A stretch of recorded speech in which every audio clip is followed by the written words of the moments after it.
તમે અત્યારનું હેર માટે ખૂબ જ વાયરલ થયેલું રોઝમેરી વોટર એટલે કે હાઇડ્રોસોલ તો યુઝ કર્યું જ હશે. ચલો યુઝ નહીં તો જોયું તો હશે જ, પણ તમને ખબર છે એ કઈ રીતે બને છે? તો આજે હું તમને ડિટેલ્સમાં જણાવીશ કે રોઝમેરી હાઇડ્રોસોલ એટલે કે રોઝમેરી વોટર કઈ રીતે બને છે. સૌથી પહેલાં અમે એક વેસલમાં પ્રીમિયમ ક્વોલિટીના ડ્રાય રોઝમેરી લીવ્સ નાખીએ છીએ અને પછી તેમાં ડીએમ વોટર એડ કરીએ છીએ. ત્યારબાદ આ વેસલને સંપૂર્ણ રીતે એરટાઇટ કરી દઈએ છીએ, જેથી કરીને સ્ટીમ ક્યાંયથી પણ બહાર ના નીકળે. હવે ગેસ સ્ટવ ચાલુ કરી દીધો છે. જેમ જેમ અંદરનું પાણી ગરમ થશે તેમ તેની ભાફ ઉપર આવશે.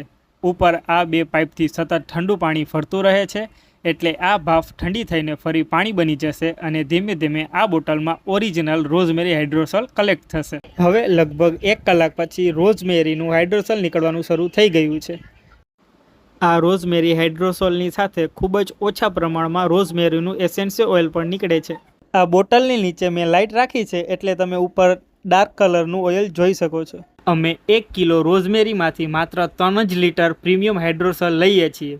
વધુ તો કાઢી શકાય, પરંતુ તેનાથી ક્વોલિટી ડાયલ્યુટ થઈ જાય છે. આ રોઝમેરી હાઇડ્રોસોલના બધા જ બેનિફિટ્સ હું આવતીકાલના વિડીયોમાં જણાવીશ, એટલે ફોલો કરવાનું ભૂલતા નહીં. અને જો તમારે આ ઓરિજિનલ સ્ટીમ ડિસ્ટિલેશન પ્રોસેસથી બનાવેલું રોઝમેરી હાઇડ્રોસોલ જોઈએ તો અમને કોમેન્ટમાં જરૂર જણાવજો. અને જો કોઈને રીસેલ કરવા અથવા બલ્કમાં જોઈતું હોય તો પણ અમને મેસેજ કરજો.